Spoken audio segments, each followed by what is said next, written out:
Welcome back to another edition of the Gabagools podcast. I'm your host Jeff.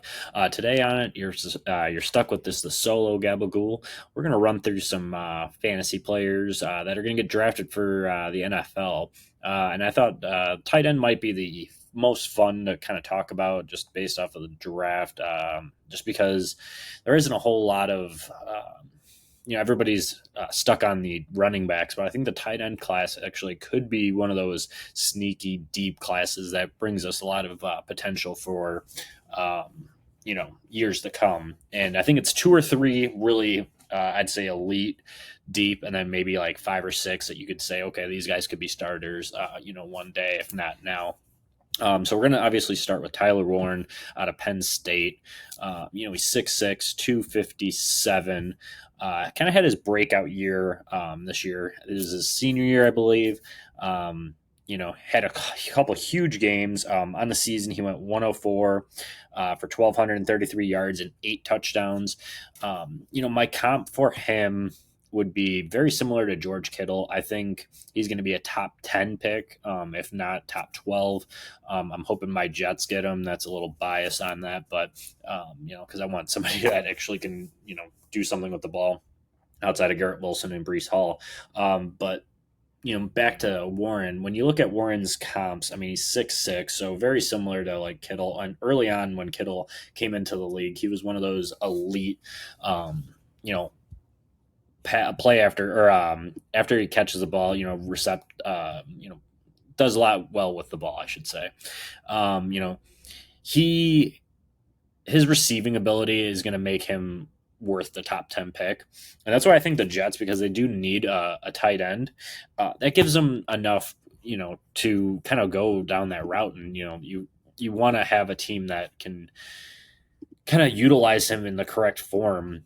And I think when you look at Tyler Warren's tape, he's just one of those guys that, stands off the page, and I think he could be a top 3 talent overall in this draft class for fantasy purposes. The wide receiver class isn't super deep, or if it is deep, it's not. We don't have a Chase level of Malik Neighbors this year, and then quarterback too. We can touch on them in another show, but when I'm looking through the tight end class, this is something that stuck out. Besides the running backs, I think you could easily use him at 1-3. Depending on the landing spot, I think if he goes to the Jets, you could still maybe hold off one pick, maybe do like 1-2 or not 1-2, 1-3, 1-4, around that range, just because he is. It all depends on your landing spot, but I typically like to draft out of the mindset of talent over landing spot, because talent will always prevail. There's plenty of players that we said before in the past that have been elite assets, and they end up not panning out.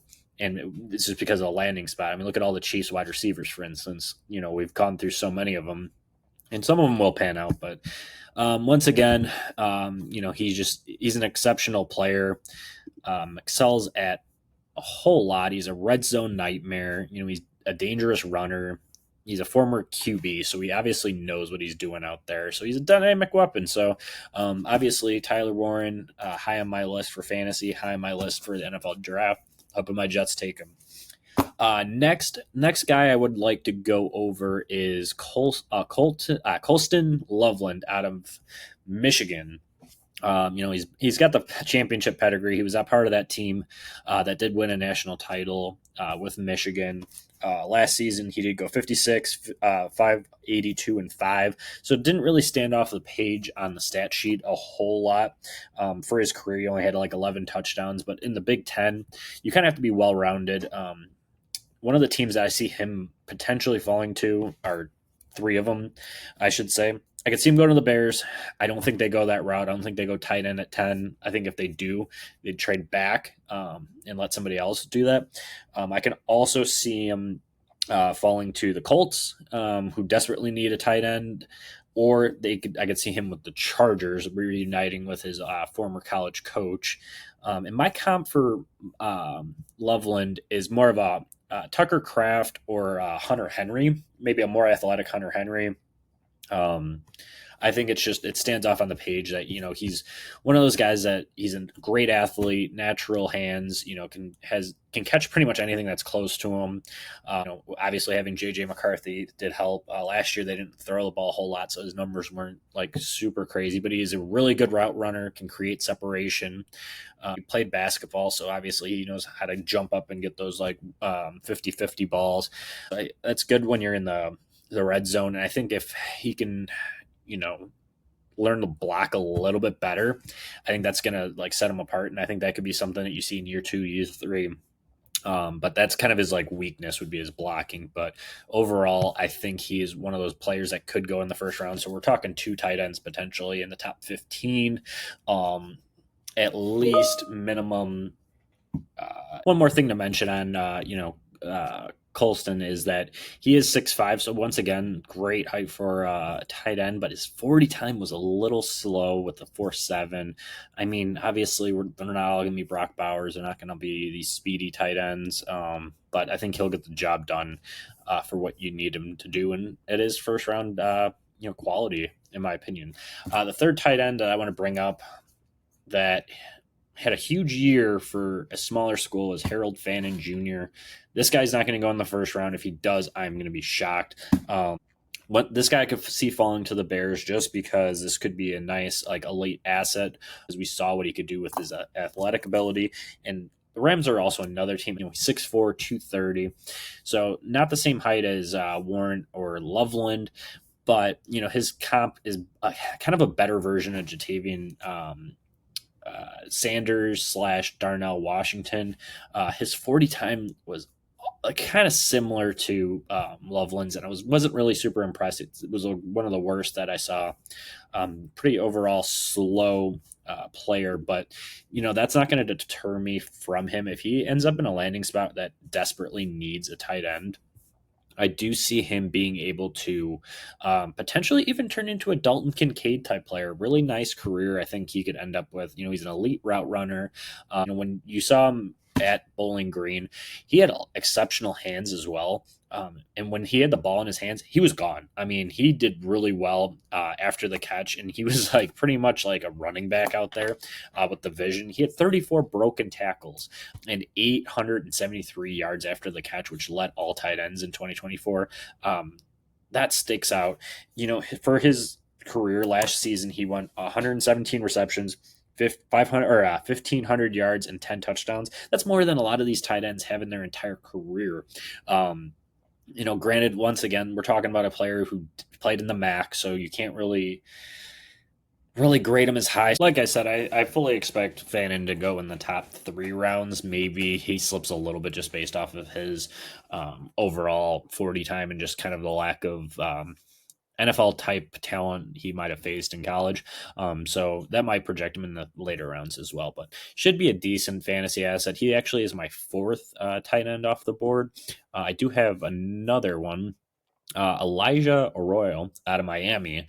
I best comp him to Delaney Walker or maybe even an Isaiah Likely based off of their height and skill. He ran a 4.69 40, and overall he's kind of stood out to me this year as he went 35, 590 and 7 on the season, which that's a pretty good stat line. I mean, you can't really complain with it from playing in the ACC at Miami. And then he's one of those players that I think might not sneak up on people, but he'll be a player that you see in the third or fourth round that goes and just is an immediate impact with his team. He was a former 4-star recruit out of Texas, which almost gives you everything you need to know just because, he came out of Texas, and that's usually where a lot of talented players come out of. He's a savvy route runner. He can, I guess his specialty is like head fakes. So, he can really get by them. And, he had a huge play that like comes to mind is the one play out in 2022 out of Miami. And that was weird. I don't know what happened here. So pause for the cause. I'm going to have to really edit this. It sucks. But going on, natural hands, he has a nice frame to pluck ratio, so consistently shows confidence to get into the dirty. So basically, a traffic pass. This really doesn't make sense. We'll cut that out. Stretches the field. He's a vertical threat. So with his 4.69 speed, that's gonna be a problem for a lot of these teams, with slower linebackers. So you might have to put a safety on him, which then opens up the rest of it. Like I said, good frame, catch radius is good. He doesn't dance around, kind of just goes right there, and you can see him block. He's not afraid to get out there either. The problem is that he is inconsistent. He does have a medical history, so durability might be an issue. Some knee issues, so that could be an issue going forward. But overall, tight end that could create matchup problems across the NFL. He'd be fun on like the Colts. You'd see him just kind of be that sneaky week in and week out.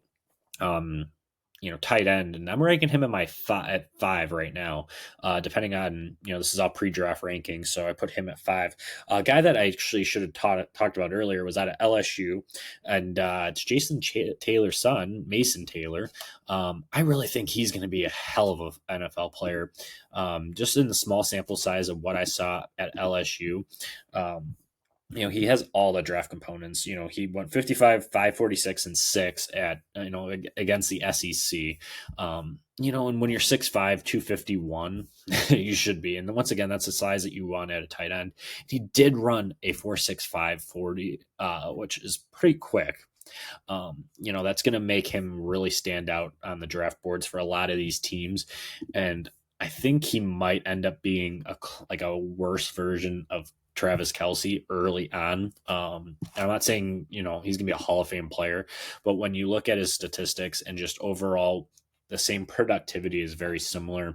The way he moves and kind of models his game. He's an athlete. That's basically what you could say about him. He's an athlete. He's got excellent ball tracking skills. So he's kind of, you throw it up to him, he's going to try to get it. Good awareness. He's an athlete, like I said. He can go down. He's a reliable target, so can go down to him down the stretch. Creates chunk plays. He had 700 career yards after reception. It's pretty good, I'd say. Knows routes. Obviously with who his dad is. He's a football player, which is good. I think he would be one of those guys that sneaks up on draft day. You might be able to get him in your rookie drafts too, around early thirds. It depends on these running backs, just because it's hard to dictate where they're going to go. But when it comes to the tight end position, I think a team like the Chargers or the Rams, this would be a really fun one. I could see Stafford really getting unleashed with him, or unleashing him in that aspect. 2 more tight ends I want to go through real quickly is where was I? Terrence Ferguson out of Oregon. He our best models Jake Ferguson, ironically, not just because of the name, but height and size. Very similar, again, once to another, as I likely might take a year or two to kind of get acclimated to the NFL. He's one of those players that went 43, 591, and 3 at Oregon. Oregon had a really dynamic offense, so trying to fit his way in there. Obviously, he will be not a day 1 pick, but a day 2 at the earliest. He's a prototypical tight end. He's lean. He's athletic. He's got acceleration off the line, so he can get by defensemen.